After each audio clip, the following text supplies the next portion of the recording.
Hi guys, welcome to my channel that is Sushma Biology. Welcome to all, and that is a lecture number 5 and name of virus is herpes viruses. ठीक है, ये आज हम पढ़ने वाले हैं herbs viruses के बारे में। अगर हम हर्ब्स वायरसेस की जनरल प्रॉपर्टीज देखें तो क्या होगी। अगर अगर मैं हर्ब्स वायरस को इंट्रोड्यूस करूँ तो हर्ब्स वायरसेस कितने तरह के होते हैं? दो तरह के होते हैं, हर्ब्स वायरस 1 एंड 2। जो 1 होता है वो है ओरल इन्फेक्शन कॉज करता है, और हर्ब्स वायरस 2 होता है वो क्या है, जेनिटल इन्फेक्शन कॉज करता है। ठीक है, ये हम आगे देखेंगे इनकी पैथोजेनिसिटी और क्लिनिकल मैनिफेस्टेशन क्या है। अगर हम हर्ब्स वायरसेस की जनरल प्रॉपर्टी देखें सो क्या होंगी। जो जनरल प्रॉपर्टीज देखें तो मॉर्फोलॉजी की अगर बात करें, herpes viruses are large 150 to 200 nanometer size के होते हैं। हर्ब्स वायरसेस की लार्ज होते हैं, 150 टू 200 नैनोमीटर साइज के होते हैं। एंड क्या होते हैं, spherical in shape and icosahedral symmetry. और क्या होते हैं, शेप में स्फेरिकल्स होते हैं on ice and with icosahedral symmetry. ठीक है, आइसोस्केड्रल सिमेट्री होती है। और इनके पास क्या होता है, न्यूक्लियो कैप्सिड। इनके पास क्या होते हैं, nucleo capsid. Nucleic acid plus capsid को हम बोलते हैं न्यूक्लियो कैप्सिड, जो कि कॉइल में प्रेजेंट होते हैं। Coil together nucleocapsid and nucleic acid and capsid are coil together is known as a nucleocapsid. ठीक है, they possessive a linear double standard DNA comprises of 125 to 240 kilo base pair nucleotides. ठीक है, जो nucleo capsid किससे बने होते हैं, उसमें क्या होता है, एक linear double standard DNA present होता है, जो कि 125 टू 240 किलो बेस पेयर का बना होता है। और क्या होता है, इन पे क्या होता है, एनवेलप क्या होते हैं, आफ्टर कैप्सिड के जो कवरिंग होती है that is envelope the nucleo capsid is surrounded by A envelope which is lipoprotein in nature. जो न्यूक्लियो कैप्सिड है उसके आगे कौन सी लेयर होती है, एनवेलप, सराउंडेड बाय एक न्यूक्लियो कैप्सिड किससे कवर होता है, एक एनवेलप से कवर होता है। जो कि एनवेलप किससे बने होते हैं, that is made from lipoprotein के बने होते हैं। और क्या होते हैं, teguments between the capsid and envelope. Herpes virus की कैप्सिड एंड एनवेलप के बीच देर आर एन अमोर्फस, वहां पे क्या होती है, वहां पे अमोर्फस लाइक सब्सटेंस प्रेजेंट होता है, हम जिसको सम टाइम एसिमेट्रिकल स्ट्रक्चर भी बोलते हैं। एक सिमेट्रिकल स्ट्रक्चर प्रेजेंट कॉल्ड टिंगमेंट्स। ठीक है, अमोर्फस टाइप होता है और एसिमेट्रिक स्ट्रक्चर होता है जिसको हम टिंगमेंट्स बोलते हैं। जैसे कि you can see this is a linear double standard DNA. ठीक है, ये डबल कॉइल्ड है, that is a double standard DNA. अगर एक स्टैंड होता है डीएनए का, उसको हम बोलते हैं single standard DNA, that is a single stand, one stand, जिसको हम बोलते हैं one stand of DNA, that is a single standard DNA. अगर इसके साथ एक और स्टैंड प्रेजेंट होता है तो हम उससे बोलते हैं, जैसे कि ये दो स्टैंड हो गए तो इसे हम बोलेंगे डबल स्टैंडर्ड डीएनए। ठीक है, डबल स्टैंडर्ड डीएनए। ठीक है, तो इसमें क्या है, double standard linear DNA and outer covering किसकी है, कैप्सिड की, दैट इज अ कैप्सिड। और क्या है, ये ऊपर क्या बने हुए हैं, that is major capsid protein. और जो ये इसके बीच की लाइनिंग है, एनवेलप एंड कैप्सिड के बीच में जो सब्सटेंस है उसको हम बोल रहे हैं टिंगमेंट्स। ठीक है, टिंगमेंट्स बोल रहे हैं, एंड आउटर इज एनवेलप। ठीक है, और रेप्लिकेशन, अगर रेप्लिकेशन देखें हर्ब्स वायरसेस की कहाँ पे होते हैं, of replication of herpes viruses take place in the host cell nucleus. जो हर्ब्स वायरसेस की रेप्लिकेशन होती है वो कहाँ पे होती है, न्यूक्लियस ऑफ द वायरसेस। जैसे ये न्यूक्लिक एसिड प्रेजेंट है न्यूक्लियस में, तो तो इसकी रेप्लिकेशन भी न्यूक्लियस में ही, या फिर अगर वायरस ने रेप्लिकेट करना है होस्ट के, जो होस्ट का या फिर लगा लो यूकैरियोटिक सेल का जो न्यूक्लियस होता है उसमें ही रेप्लिकेट करेंगे। And similar to replication of any other double standard DNA, जैसे ही other double standard DNA replicate करते हैं वैसे ही रेप्लिकेट करेंगे ह्यूमन सेल के होस्ट में। ठीक है, that is a herpes general properties of herpes viruses.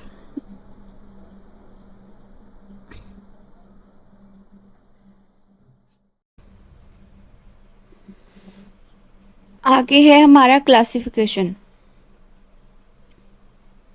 Classification कैसे करेंगे हर्ब्स फैमिली की? Herpes family herpesviridae comprises of 3 subfamilies alpha beta gamma. जो हर्ब्स फैमिली है, हर्ब्स वायरसेस है, 3 सब फैमिलीज में डिवाइडेड हैं, जैसे कि alpha beta gamma. Classify based on the site of latency, duration of growth cycle and type of cytopathology they produce. ये कैसे, कौन से, किस बिहाफ पे क्लासीफाई है, साइट ऑफ कहाँ पे इन्फेक्शन करते हैं, और ड्यूरेशन क्या है ग्रोथ की। ठीक है, और साइटोपैथोलॉजी इफेक्ट्स, कौन से सेल को इन्फेक्ट करते हैं। ठीक है, देख लेट्स सी। फर्स्ट है H H we herbs simplex virus, one of the commonest virus infecting humans. ठीक है, सो ये है अल्फा फैमिली से बिलोंग करता है, अल्फा फैमिली से बिलोंग करता है। एंड कौन से सेल को टारगेट करता है? Muco epithelial cells. ठीक है, हर्ब्स सिंप्लेक्स वायरस 1 है, अल्फा फैमिली से बिलोंग करता है, म्यूको एपिथेलियल सेल को इन्फेक्ट करता है। और इसी की पैथोजेनिसिटी देखें तो क्या है, ये क्या है? Oral infection and genital herbs, oral and genital herbs infection होती है, जो परमानेंटली होती है प्रीडोमेंटली, दैट इज अ ओरोफेशियल। इसकी जो मेन है, अगर हम बात करें, ये ओरल इन्फेक्शन कॉज करता है।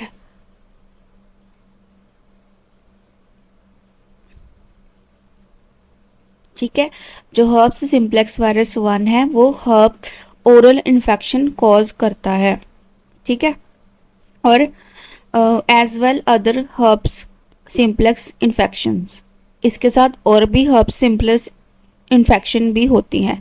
ठीक है, नेक्स्ट है हर्ब्स सिंप्लेक्स वायरस 2। ठीक है, जो कि अल्फा फैमिली से बिलोंग करता है और म्यूको एपिथेलियल सेल को इन्फेक्ट करता है। एंड ये कौन सी इसकी पैथोजेनिसिटी क्या है? Oral and genital herpes predominantly genital as well as other herpes simplex infection. और क्या बोल रहा है? ओरल एंड जेनिटल दोनों ही करता है, पर जो सबसे पहली इन्फेक्शन है वो कौन सी होती है इसमें? जेनिटल इन्फेक्शन, जो हर्ब्स 2 से होती है, that is a genital infection. हम इसको बोलेंगे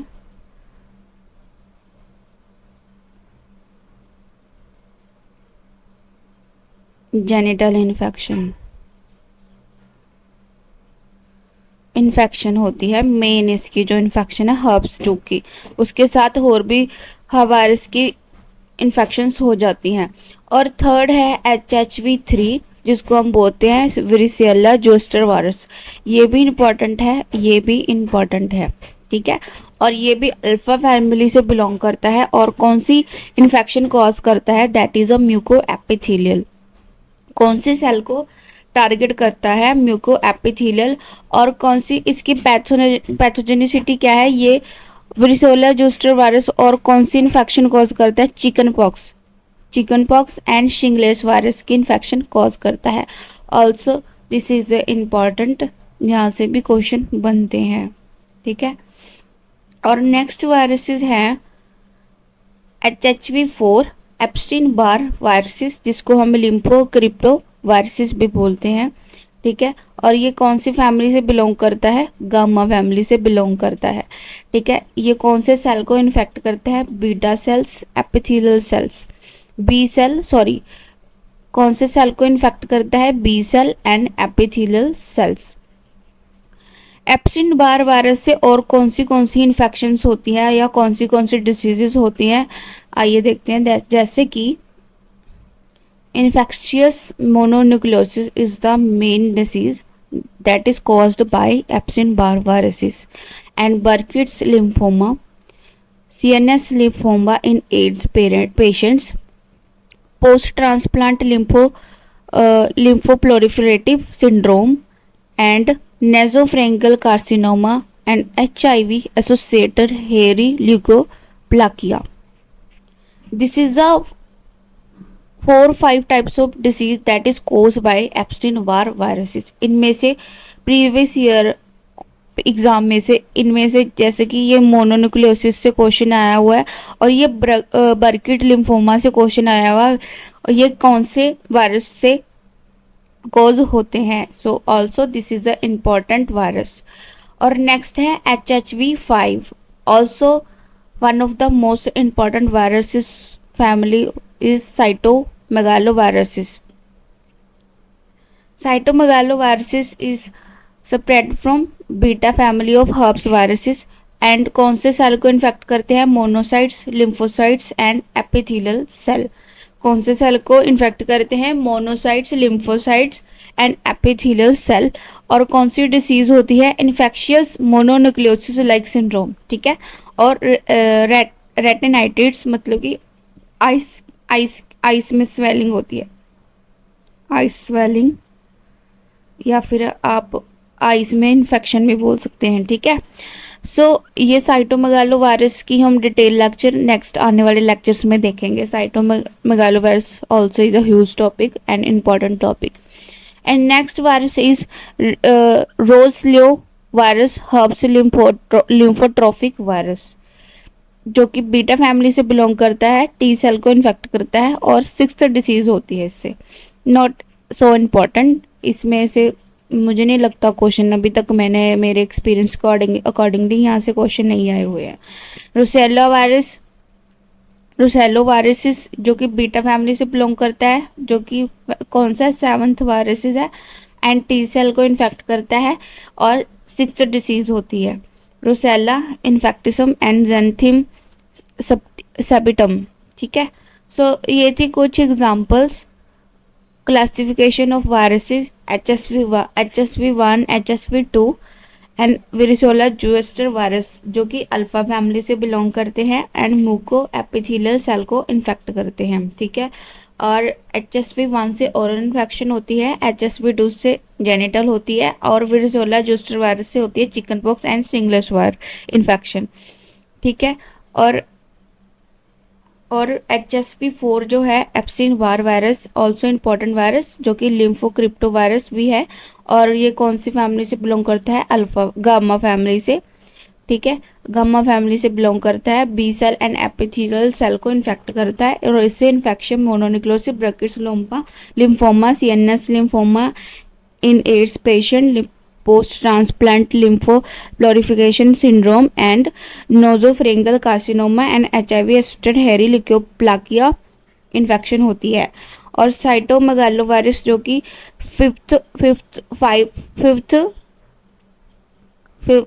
फिफ्थ क्लास है, ठीक है, जो कि बीटा फैमिली से बिलोंग करता है, mono, lympho and epithelial cell को इन्फेक्ट करता है और infectious mononucleosis like syndrome and retinitis infection या फिर होती है इससे, ठीक है। ये थे कुछ मेन वायरसेस जो कि कोज होते हैं हर्ब्स फैमिली से। अगर हम पैथोजेनिसिटी देखें, अगर हर्ब वायरस की हम पैथोजेनिसिटी देखें, सो सबसे पहले हम प्राइमरी इन्फेक्शन देखेंगे। सबसे पहले इन्फेक्शन कौन सी होती है? ट्रांसमिशन स्किन और mucosa from any site but more commonly by, transmission होता है स्किन में या फिर म्यूकोसा एक वेटी या स्लीपरी सब्सटेंस होता है इनसाइड ऑफ स्किन या बॉडी, ठीक है। सो दैट इज जो वो आमतौर पे कौन से देखे गए हैं? HSV1 is oropharyngeal contact with infected saliva with direct skin contact. ये है कौन सा है? ओरल इन्फेक्शन होती है इसमें, ओरल इन्फेक्शन, इसमें से क्वेश्चन आए हुए हैं गाइस, जो आप इसे लर्न कर लीजिएगा। जो HSV1 है कौन सी इन्फेक्शन कॉज करता है, और HSV2 कौन सी इन्फेक्शन कॉज करता है। ठीक है, सो ओरोफ्रेंगल कॉन्टैक्ट से, या फिर इन्फेक्टेड सलाइवा से, या फिर किसी इन्फेक्टेड स्किन डायरेक्ट, कोई कोई पेशेंट इन्फेक्टेड है हर्ब्स से, सो उसकी डायरेक्ट स्किन से भी हो सकता है। ठीक है, और HSV2 सेक्सुअल कॉन्टैक्ट और really vertical mode like to from mother to fetus. वैसे जनरली ये किससे होता है, सेक्सुअल कॉन्टैक्ट से होता है, और जो जो रेयर है vertical mode like mother to fetus, जो कि रेयर देखा गया है। ठीक है, सो ये थी इन्फेक्शंस ऑफ हर्ब्स की, HSV1 एंड HSV2 की।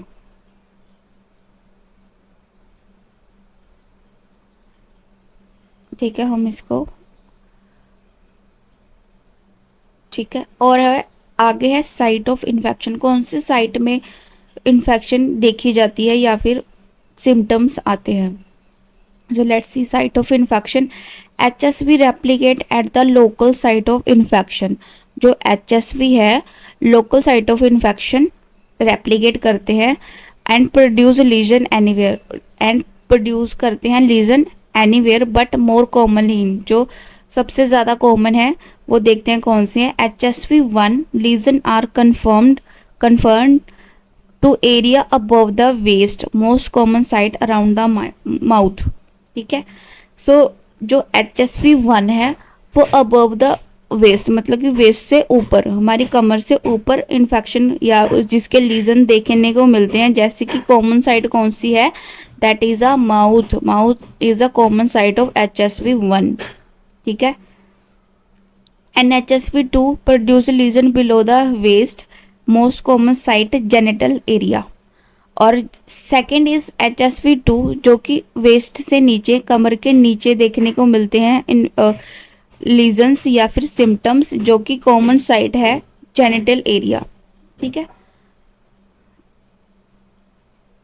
ये भी इम्पॉर्टेंट है।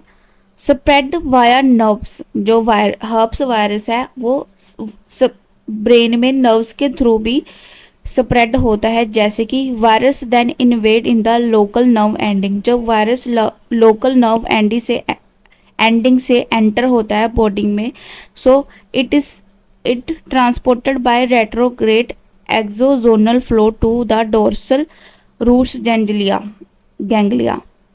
तो ये क्या करता है, रेट्रोग्रेड एक्सोजोनल फ्लो से कहाँ पे पहुँचता है, डोर्सल रूट ऑफ गैंग्लिया। जो हमारे ब्रेन में गैंग्लियाज होते हैं, डोर्सल का मतलब हो, जैसे एग्जांपल बताऊँ, अगर हमारे हैंड के ऊपर वाला एरिया होगा वेंट्रल, और नीचे वाला पाम एरिया होगा, that is a dorsal.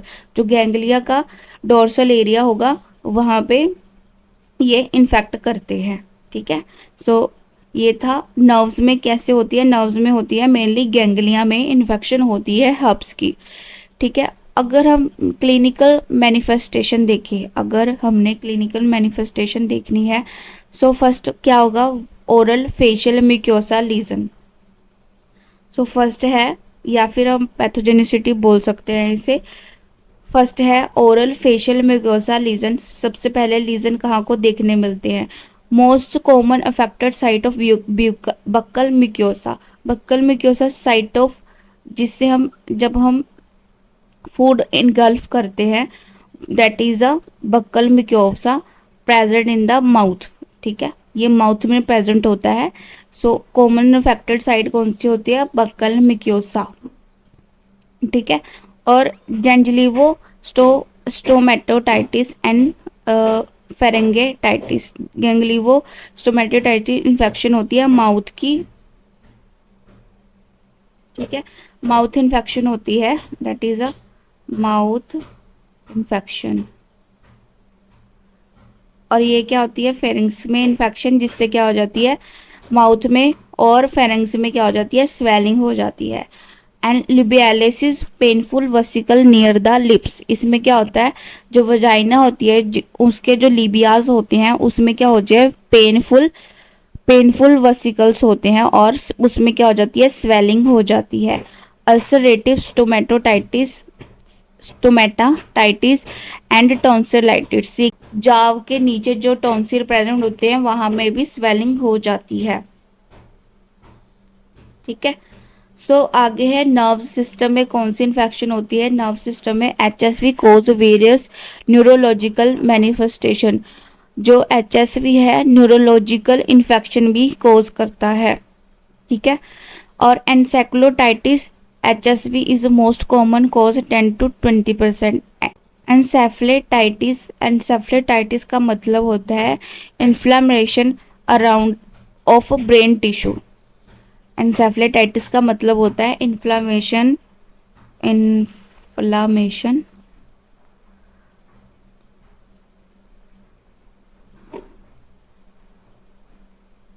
In brain tissue. ठीक है। ये कितने परसेंट देखी गई है, 10 to 20% देखी गई है। और मेनिंजाइटिस, और कौन सी डिसीज होती है, मेनिंजाइटिस जो कि होती है HSV can cause recurrent lymphocytic meningitis called Mollaret's meningitis. ठीक है। ये क्या होती है, swelling of brain tissue, swelling of brain tissue and spinal cord spinal cord. इसमें भी क्या होती है, इसमें भी स्वेलिंग हो जाती है। मेनिंजाइटिस का मतलब है swelling in brain tissue and spinal cord, जो कि कॉज होती है HSV से, हर्प्स सिम्प्लेक्स वायरस से, जिसको हम लिम्फोसाइटिक मेनिंजाइटिस भी बोलते हैं और मोरेलेंट मेनिंजाइटिस भी बोलते हैं। और कौन सी इन्फेक्शन होती है, कोटेनियस लीजन्स में कौन सी इन्फेक्शन होती है, HSV को usually infect through abraded skin and cause various cutaneous lesion. ठीक है। इसमें क्या होती है, ये कहाँ पे इन्फेक्शन कहाँ पे होती है, abraded skin and cause various cutaneous lesion, skin की इन्फेक्शंस होती है। जैसे कि सबसे पहली है हर्पेटिक विडलॉ लीजन। ठीक है। हर्पेटिक विडलॉ क्या होती है, एक डर्मेटाइटिस इन्फेक्शन है जो कि प्रेजेंट होती है स्किन में। स्किन में क्या होते हैं, ब्लिस्टर लाइक सिम्टम्स देखने को मिलते हैं। You can see this is a blister on the skin of fingers. ठीक है। ये देखो, this is a blister on the skin, जिसको हम बोलते हैं herpetic whitlow lesion present on the finger. ठीक है। और क्या कौन से कुटेनियस लीजन्स होते हैं, दैट इज एंजीमा हर्पेटिकम। ठीक है। इसमें that is also dermatitis skin disease, और this is also life threatening disease. ठीक है। इसमें क्या होता है, स्किन जो होती है ड्राई हो जाती है, और क्या होते हैं, ड्राई और बेलोइंग स्किन होती है, और होती है रफ। ठीक है। ये किससे कॉज होती है, HSV1 in patient with chronic eczema. ठीक है। अगर एंजीमा हर्पेटिकम की डिसीज HSV1 से कॉज है तो पेशेंट की डेथ भी हो सकती है। ठीक है। ये थी कुछ clinical manifestation of herpes viruses. I hope आपको अच्छे से समझ आ गई होंगी। अब हम नेक्स्ट देखते हैं लेबोरेटरी डायग्नोसिस। ठीक है। लेबोरेटरी डायग्नोसिस देखते हैं। अगर हमने वायरस स्पेसिमेन लेना है तो कहाँ से लेंगे, सबसे पहले स्पेसिमेन, इसमें से क्वेश्चन आए हुए हैं, क्वेश्चन बनते हैं। अगर हमने साइटोमेगालो वायरस का सैंपल लेना है या फिर पोलियो वायरस का सैंपल लेना है, कौन से स्पेसिमेन से हम जो टेस्ट प्रोसेस करते हैं। ठीक है। आप इसको भी अच्छे से लर्न कर लीजिएगा, ये भी इम्पोर्टेंट होते हैं। बेसिक क्वेश्चन में से, स्पेसिमेन कलेक्शन में से बन जाते हैं क्वेश्चन। सबसे पहले अगर हमने हर्ब्स वायरसेस को आइसोलेट करना है, हमने कौन से सैंपल लेने हैं, दैट इज वेसिकल फ्लूइड लेना है। अगर किसी के स्किन में वेसिकल फॉर्म है तो हमने वहाँ से वेसिकल फ्लूइड लेना है। स्किन स्वैब लेनी है, स्लाइवा लेना है, कॉर्नियल स्क्रैपिंग्स लेनी है, ब्रेन बायोप्सीज लेनी है एंड CSF। ठीक है, according to the site of involvement, कौन सी साइट में इन्फेक्शन है उसी के अकॉर्डिंगली हम जो है सैंपल लेंगे। ठीक है, अगर स्टेन की बात करें, अगर हमने इंक्लूजन बॉडी या फिर इंट्रा न्यूक्लियर इंक्लूजन बॉडी को आइडेंटिफाई करना है तो हम सैंपल की कौन सी स्टेन करेंगे, दैट इज राइट्स और जिम्सा स्टेन करेंगे, ट्रांजैक्स प्रिपरेशन करेंगे। ठीक है, और क्या करेंगे, प्रोपेनियोकल स्टेन करेंगे, दैट इज जिसको हम शॉर्ट में पैप स्टेन बोलते हैं। एंड ठीक है, Wright stain, Giemsa stain and Pap stain करेंगे। Sensitivity of staining is low 30% for mucosal swab, अगर हम म्यूकोसल स्वैब लेंगे तो सेंसिटिविटी लो होगी 30%। ठीक है, अगर म्यूकोसल स्वैब लेते हैं। ठीक है, अब देखते हैं characteristic of cytopathological changes such as, अगर किसी को हर्ब्स की इन्फेक्शन होती है तो उसके सेल्स में, इन्फेक्टेड सेल्स में कौन से चेंजेस देखने को मिलते हैं। Let's see, production of Cowdry type A intra nuclear inclusion body, जिसे हम लिप्स क्यूजेट्स बॉडी भी बोलते हैं। सबसे पहली and most important line of this characteristic of cytopathological changes, production of Cowdery A type intranuclear inclusion body, जो inclusion body है वो किस में देखने को मिलती है, सेल के न्यूक्लियस में। ठीक है, और formation of multi nucleated giant cell with faceted nuclei and ground glass chromatin, जिसको हम जैंक सेल्स बोलते हैं। और क्या होती है, फॉर्मेशन होती है मल्टी न्यूक्लिएटेड जॉइंट सेल की, मैं आपको शो भी करूंगी, एंड फेसेटेटेड न्यूक्लियाई की। ठीक है, you can see here this is a giant cell, yellow लेंगे हम, this is a giant cell formation. And ये क्या है, यहाँ पे क्या है, मल्टीपल न्यूक्लियस फॉर्म हुए हैं, ये देखो मल्टीपल, ये सेल, ये है सेल। ठीक है, और ये क्या बने हैं, न्यूक्लियस बड़े बड़े। ठीक है, multi nucleated giant cell formation. ठीक है, और क्या होती है, बैलोइंग ऑफ इन्फेक्टेड सेल, मतलब कि फुले फुले से लगते हैं जो सेल्स, फुले फुले से लगते हैं, जिसके हम बोलते हैं बैलोइंग ऑफ इन्फेक्टेड सेल। ठीक है, जो फूले फूले से सेल्स होंगे बड़े बड़े से, हम उसके बोलेंगे ballooning of infected cell. And migration of chromatin, उसमें क्या करेंगे, क्रोमैटिन जो माइग्रेशन करते हुए दिखते हैं।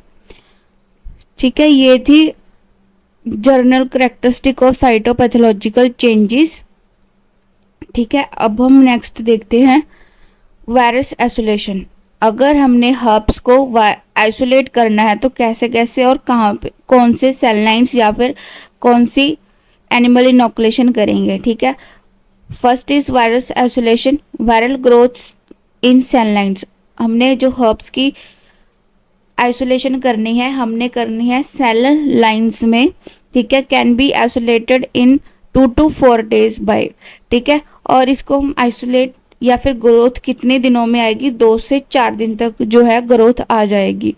और अगर हम साइटोपैथिक इफेक्ट्स देखें, जैसे ग्रोथ हो गई हर्ब्स वायरसेस की, हम उसको कैसे डिटेक्ट करेंगे, हम वायरसेस को कैसे डिटेक्ट करते हैं, अगर वायरसेस में ग्रोथ कर देखनी हो, उसे हम बोलते हैं साइटोपैथिक इफेक्ट्स। उसके करेक्टरिस्टिक देखेंगे, diffuse rounding and ballooning the of the infected cell. जैसे हमने क्या यूज़ की, सेल लाइन जब यूज़ की उसमें क्या होगी, राउंडरिंग एंड बैलूइंग, उसमें क्या होंगे, जो सेल है राउंड होंगे एंड बैलून जैसे उसका साइज जो हो जाएगा इंक्रीज हो जाएगा, जो होंगे इन्फेक्टेड सेल्स।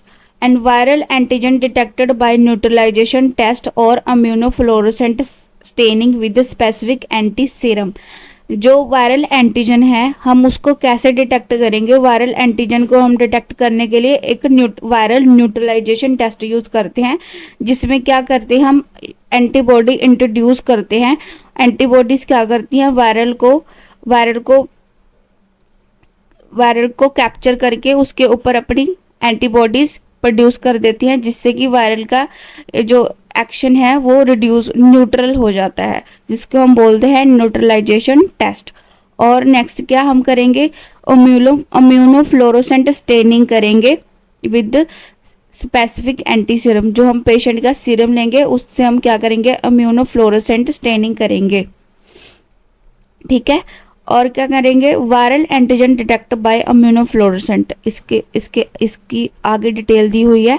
सो viral antigen detect target cell surface glycoprotein antigen. जो वायरल एंटीजन होते हैं उसके ऊपर उसके सेल सरफेस पे क्या लगे होंगे, ग्लाइकोप्रोटीन एंटीजन प्रेजेंट होते हैं। And by direct immunofluorescent also sensitive and specific assay. और उससे क्या पता लग जाएगा, वो अगर हम फ्लोरोसेंट स्टेनिंग करेंगे तो वो क्या करेंगे, शाइन करेंगे, जिससे हमें ये पता लग जाएगा इसमें हर्ब्स वायरल एंटीजन प्रेजेंट है। और ये क्या है, सबसे ज़्यादा सेंसिटिव एंड स्पेसिफिक असाई है वायरल एंटीजन का, जो हर्ब्स फैमिली को डिटेक्ट करने के लिए यूज़ होता है। और क्या करेंगे, हम पॉलीमरेज चेन रिएक्शन यूज़ करेंगे, ठीक है। पीसीआर करेंगे वायरस का, जो कि ये भी क्या माना जाता है, ये भी सेंसिटिव टेस्ट है। और क्या करेंगे, एंटीबॉडी डिटेक्शन, ठीक है। Antibody appear in 4 to 7 days after infection and peak in 2 to 4 weeks, ठीक है। एंटीबॉडीज कब अपीयर हो जाएंगी, अगर किसी पेशेंट को इन्फेक्शन है वो विद इन 4 to 7 days हमें अपीयर हो जाएंगी एंटीबॉडी, जिसको हर्ब्स की इन्फेक्शन होगी। और जो सबसे ज़्यादा पीक लेवल की जो इन्फेक्शन होगी वो होगी 2 to 4 weeks, मतलब कि 4 हफ्तों के अंदर अंदर, 2 से 4 हफ्तों के अंदर अंदर एंटीबॉडी टाइटर क्या होगा, हाई होगा। आईजीएम अपीयर फर्स्ट, जो आईजीएम है सबसे पहले फर्स्ट सीन होगी, देखी जाएंगी। सबसे रिसेंट इन्फेक्शन जिसको हम बोलते हैं आईजीएम, सबसे पहले देखी जाएंगी। And is replaced by IgG, उसके बाद क्या होंगी, रिप्लेस्ड हो जाएंगी आईजीजी के द्वारा, विच परसिस्ट ऑफ लाइफ, ठीक है, परसिस्ट ऑफ लाइफ। सो अगर ट्रीटमेंट देखें, अगर हम हर्ब्स का ट्रीटमेंट देखें तो several specific antiviral drug are effective for HSV infection. बहुत सारी ड्रग्स हैं जो एंटीवायरल ड्रग जो कि इफ़ेक्टिव हैं एचएसवी इन्फेक्शन के लिए। जो असाइक्लोवीर ड्रग है, सबसे ज़्यादा जो असाइक्लोवीर ड्रग है यूज़ होती है एचएसवी के लिए, ठीक है। असाइक्लोवीर ड्रग किसके लिए यूज़ होती है, एचएसवी के लिए। It act by inhibition of viral DNA polymerase, जो पॉलीमरेज होते हैं वायरल को रेप्लिकेशन करने में हेल्प करते हैं। जो असाइक्लोवीर ड्रग है उसको इनहिबिट करती है, जिससे कि डीएनए वायरस का रेप्लिकेट नहीं होता। सो ये था आज का lecture, that is herbs virus. I hope ये आपको अच्छे से समझ आ गया होगा। अगर आपको डाउट है तो प्लीज़ मुझे कमेंट बॉक्स में कमेंट कीजिएगा। Thank you so much.